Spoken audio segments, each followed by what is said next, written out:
Bun găsit, doamnelor și domnilor, sunt Nicoleta Găină și vă invit să urmăriți un interviu despre relațiile internaționale ale Republicii Moldova. Astăzi îl avem alături de noi pe excelența sa, ambasadorul Regatului Danemarcei la Chișinău, domnul Soren Jensen. Îi mulțumim pentru prezență și pentru deschiderea de a discuta o serie de subiecte de interes public cu accent pe cooperarea dintre Moldova și Danemarca. Mr. Ambassador, thank you very much for accepting our invitation. My pleasure. So, the first question is that on July 1st, 2025, Denmark assumed the rotating presidency of the European Council. So what are the vision of the authorities in Copenhagen regarding the Eastern enlargement process, and what concrete benefits could be there for the Republic of Moldova during this 6-month term? Well, thanks again. Thanks for inviting me. I'm very happy to be here and also to speak about the Danish priorities. Denmark is chairing the European Union for the next 6 months. One of our main priorities is to make Europe stronger, in a challenging world. And one of the important ways of making Europe stronger is to continue working on enlargement, to continue to get our Eastern neighborship partners on the Balkans, but also here in Ukraine, Moldova, closer to the European Union and eventually have them as members. So this is one of our strong priorities. This means, of course, that we are open for Moldova, but it also means that Moldova and the other candidate countries have to follow the rules, have to live up to certain expectations, criteria to become members of the European Union. This is what we call the merit-based approach. It simply builds, it's not just a political will to open, but it really also implies that you have to be able to join the club. It's like you cannot join the football club if you don't know how to play football. And in this case, it's the same. And if you want to join the European Union, there are certain standards you have to live up to. I think what is the benefits of all this, of course, is that for the people of the European Union and for the people of Moldova, they will be joining in a cooperation that deals with the things that are most important to them. It can be the energy security, it can be dealing with climate change, it can be fundamental economic issues. If you look at the history of the European Union, not one country has joined the European Union and become poorer. The countries who have joined the European Union have always become richer and conditions have always become better for their population. Take countries who were also members of the Soviet Union, like the Baltic countries, Latvia. If you compare to Moldova, a Latvian citizen is in average 3 times more rich than a Moldovan citizen. These are countries that came out of the same background, but they chose different paths. So we believe that this is a good offer for Moldova to join the same path. The other thing that in the next 6 months particularly, of course, is that we will have a number of important meetings in Europe, but also in Denmark. Informal meetings, ministerial meetings, meeting of experts, where many of these Moldova will be invited to join. This will give Moldova better insight into the processes of the European Union, but it would also give us the opportunity to have more bilateral contacts between Denmark and Moldova. Okay, so in a previous interview, you stated that determination is Moldovan greatest strength. How can the government in Chișinău maintain this momentum in the long term despite economic and socio-political obstacles? Well, I think the way they can do that is to be very transparent and open about what the European Union is and also what it's not.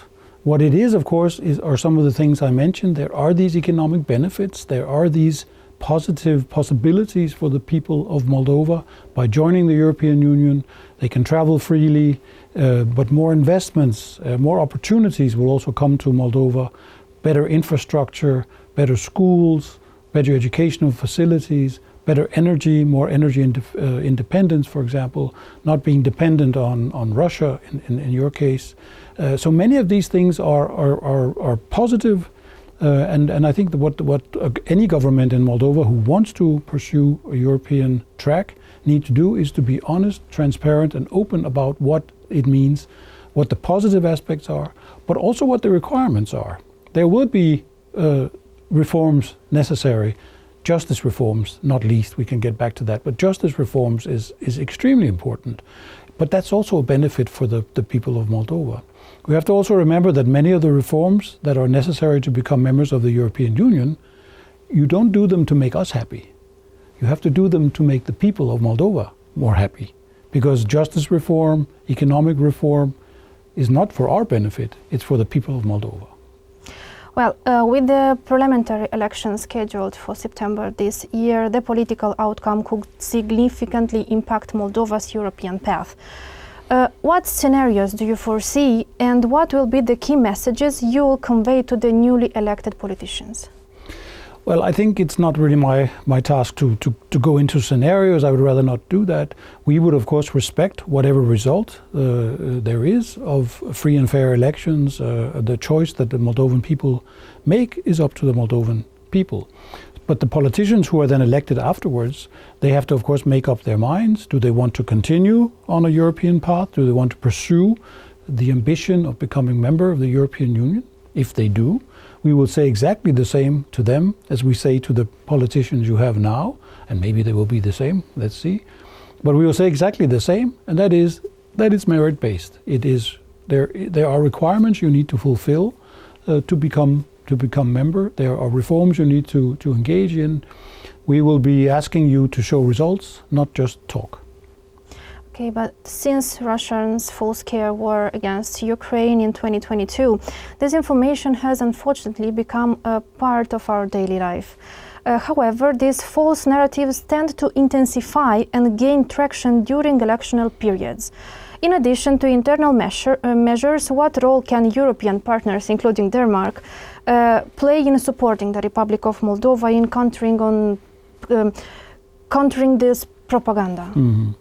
Well, a lot of the support that we're giving is already directed at trying to strengthen what we call resilience, the ability to counter some of the misinformation, the disinformation.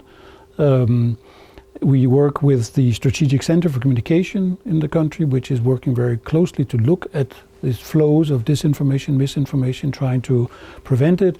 We work with independent free media to strengthen their capacity to deal with disinformation, misinformation, and to inform, because it's not just getting rid of the disinformation, it's also making sure that the real information is out there, because people need information, and if they don't find good information that's true, they will start looking elsewhere and they will find a lot of information that is not true. So it's a combination of these things, and we are working through the European Union, but also as Denmark, we are working and supporting, for example, independent media here in Moldova with that objective. Denmark is a trusted supporter and a partner of free press in Moldova, and you have also spoken publicly about the importance of media literacy starting from childhood. So, what elements of Danish educational model do you believe could be mostly easily integrated in Moldavian school curriculum? Well, I think the experience we have so far in Denmark is that we have enhanced what we call media literacy in schools, trying to simply teach children, because Danish children are on social media all the time, too much probably, but so they need to understand to navigate this very difficult landscape that they find in social media or on the internet in general. So we teach them, we try to teach them what we call media literacy, that they become better able to distinguish, to ask critical questions, if they see something that sounds too crazy to be true, it is probably too crazy to be true. So rather than start believing some crazy narratives, think again, double check. How do you actually do that? How can you fairly easily fact check yourself? These are all steps that we try to teach children. I think Moldova can do something similar, and Moldova does have an action plan that tries to do that we in fact support. We also encourage bringing in the parents, so that it's not only the children but also the parents who are engaged in this kind of media literacy, so the parents can understand not only how to support the children in them addressing this issue, but also themselves becoming better at doing it. I think perhaps we should also start looking at the older generation, because there are many people in the older generations who are also strongly affected by disinformation and misinformation. Do you think there is a chance to correct this thing in the near years? I think there's no alternative. We have to try, because it will only increase Right now, it's in a political context, a geopolitical context, where the actor is a well-known actor. We know who it is. It's Russia. But in the future, there will be many different actors spreading misinformation, disinformation, state actors, but also non-state actors. So learning media literacy is simply just as important as learning math or language in the future. Following the visit of the Danish Minister of Defense, a support package of 7 million euros was announced to strengthen Moldovan military capabilities over the next 4 years, along with the launch of the Danish Security Attaché in Chisinau this coming November. So if you can provide more information about this and how this will collaborate with the Moldovan authorities and what its mission will be. Well, first of all, this is a mutual wish from our side and from the Moldovan side to cooperate, to share experiences in our defense development, in our military development. The basis of it is the threat picture against Moldova, the threat picture that the government has analyzed. And what we're trying to do is to help build Moldovan resilience to this threat picture. Some of it is cyber related. What we do on the media side and the civilian side, we are trying to also do on the military side. Other parts have to do with training of different kinds of military forces to deal with the threats that are posed to Moldova. And of course, the threats that are posed to Moldova are some of the same threats that are posed to Denmark. It stems from the Russian aggression against Ukraine. We have seen that Russia is willing to attack an independent, neutral country for no reason. They are bombing every day civilians across Ukraine. This has led to a change in the attitude of defense. So this is why we're offering help to Moldova.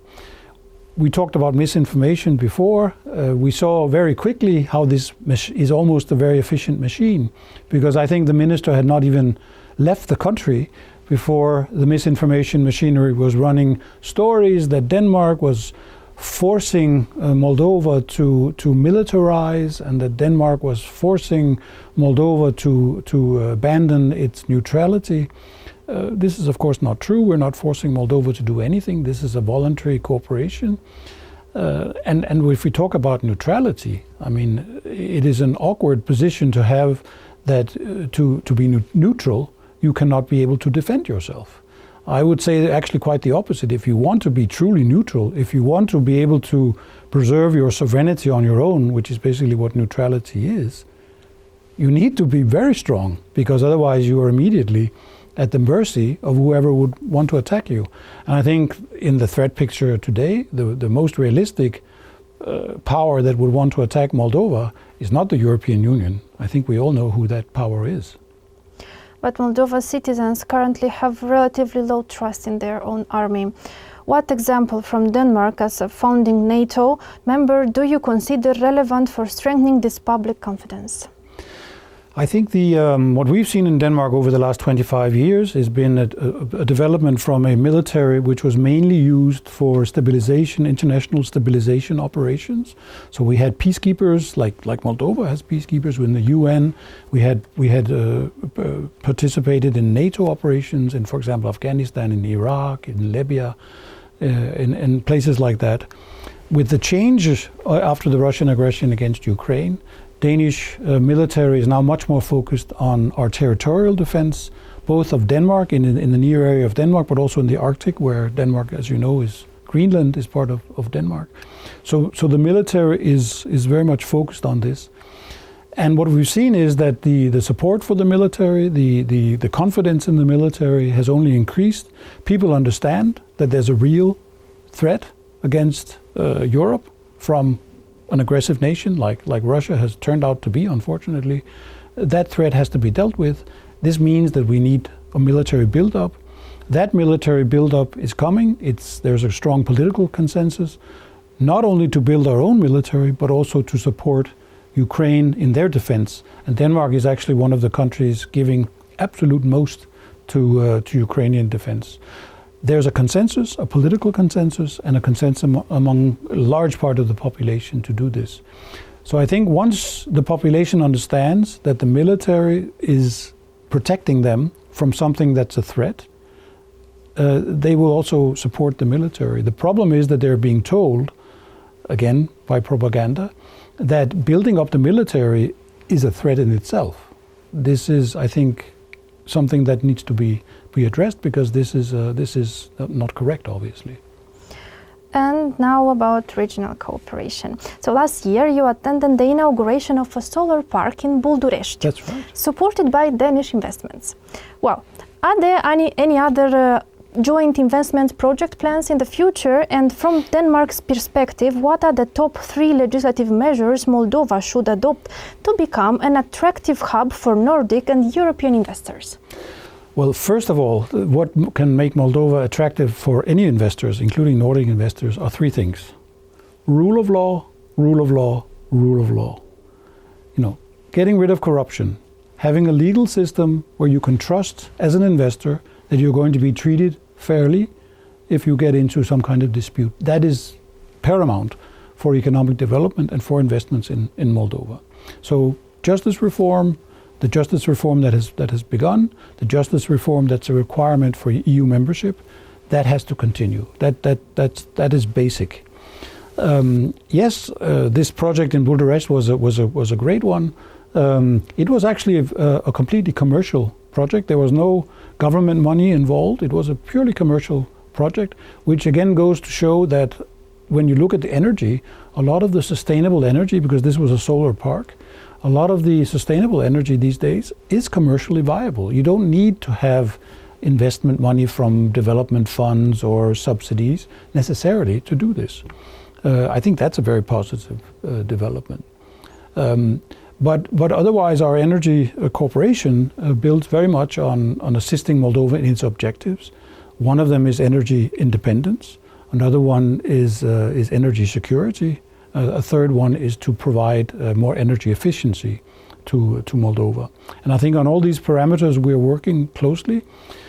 Up to 90,000 Moldovans benefited from Danish assistance with their energy bills after the January cutoff of gas from Russia, which of course led to this massive increase in electricity prices in Moldova. 90,000 Moldovans benefited from the Danish support. When we're looking at the energy security, the energy transition, the green transition, we're working through international organizations like the UNDP, other partners, to enhance the use of more green energy, to also prepare the legislation that makes it easier.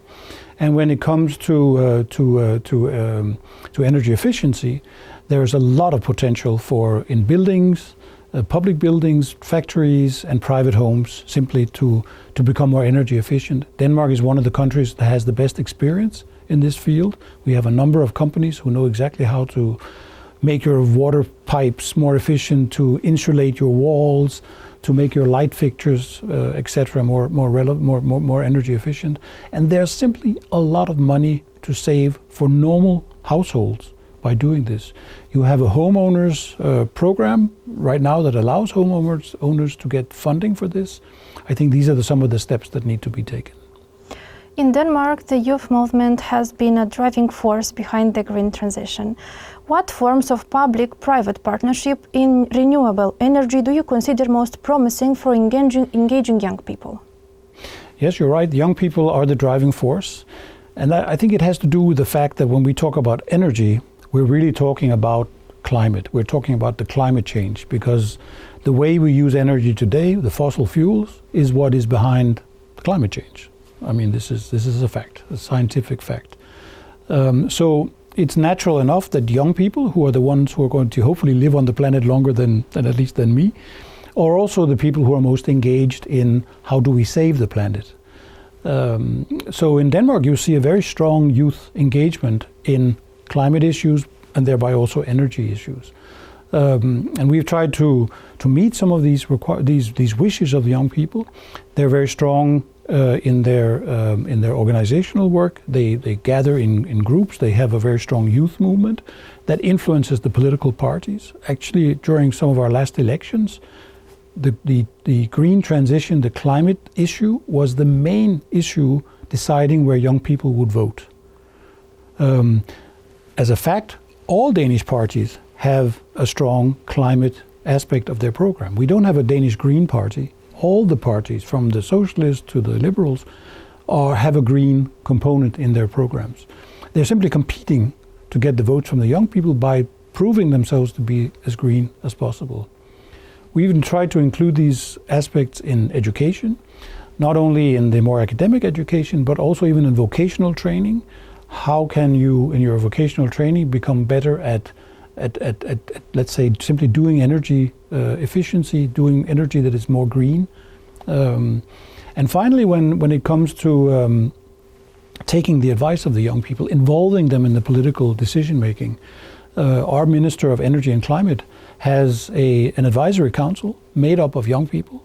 These young people gives him or the ministry advice on a regular basis. I think they meet every 6 months, simply for them to advise on climate issues. So this is a way of integrating the youth and the youth movements into decision making on issues related to energy and thereby also climate. I know that our youth movement has a strong collaboration with their partners here in Moldova. So there are many of these things that could inspire perhaps also the authorities in Moldova to do similar things. Okay. How could the Republic of Moldova promote its wines in Denmark in order to build a lasting image and show an open Scandinavian markets for our producers? Well, first of all, I think we are getting closer and closer. Denmark and Moldova, our bilateral relations are developing all the time and only in a positive direction. We have now a direct flight twice a week, a direct flight from Chisinau to Copenhagen. We will have even one additional one in the autumn. This means it's much easier to get back and forth. Also, on an unfortunate background, but the Ukraine situation, the Russian aggression has also meant that the interest for this region, the interest for also a country like Moldova has increased politically. You've seen a lot of visits from Denmark, but also among people.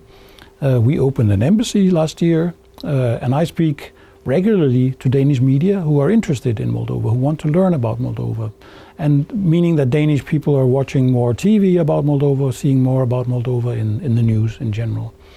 And all this increases the interest. So people will start to be more interested to visit Moldova. And your country has a lot to be proud of. You have a lot of things to show, a lot of things that are interesting for a country like mine, for visitors from a country like mine, to come and see some of your monasteries, to come and see your landscape, to come and to experience the culture here. And this is happening. There are more and more tourists coming to Moldova. I walk around Chisinau and I meet Danes, which I didn't do a year or two ago. I suddenly do that now. And they are coming with the flights. They're coming as tourists. I think one thing you should maybe increase is also that the diaspora, the people living in Europe and living in Denmark, for example. We have probably between 5,000 and 10,000 Moldovans living in Denmark. To use them also as ambassadors, as representatives to promote Moldova. Maybe they were not so keen to do so earlier because they were, embarrassed maybe even about some of the political developments in the country, the corruption and the captured state and all of these things. But I think today this is changing and they can be more proud and explain to the Danes what is this about, what could be interesting. And then the wine, of course, because the wine should actually sell itself, because I think the wines here are really excellent. They are really at the highest level, I think, among European producers. But it's not easy to get into a market like the Danish one. We're used to very good wines, but also to relatively low prices. And so there needs to be some kind of promotion made, inviting influencers from Denmark, people who write about wines, to Moldova to experience the good wines. But a lot will also happen with the increasing tourism, because once the tourists start coming, they will taste the wines, they will go home, they will go down to their local shop and say, why don't you have Moldovan wines? And then that's how it started with the Spanish wines, with the Italian wines. I'm sure it will also happen to the Moldovan wines. And I will do what I can, believe me, to help that. Thank you. And the last question is about how could Moldova attract Danish tourists? What would you personally recommend about the Republic of Moldova to a tourist from Denmark? Well, I think the wine would be part of it, because this is always a good way to get Danes interested, to tell them about the good wine. But I think, as I said, I think you should maybe use more your ambassadors, your diaspora, to promote the country. But otherwise I would explain, and I do explain to my friends who are beginning to come to Moldova, that what it has that is different. I mean, this is not the country of beaches and palm trees or even high mountains, but you have other things. You have a very interesting history. You are at a geopolitical, very, very interesting place. I think even when hopefully the situation in Transnistria has been resolved, it might be even a good idea to keep some of the old Soviet structures there, because it's simply an interesting place to go. I mean, when you go there, you're like walking back in time to what the Soviet Union might have looked like if it hadn't been, if it hadn't fallen apart. So there are many interesting things. You don't want Moldova to be another Romania or another Spain or another, Malta or Canary Islands. You want Moldova to be Moldova, and you want people to come here because of that. Thank you very much again for accepting the interview. This comes to an end. Doamnelor și domnilor, sper că v-a plăcut interviul. Vă invit să rămâneți alături de Newsmaker pentru cele mai noi informații și analize relevante.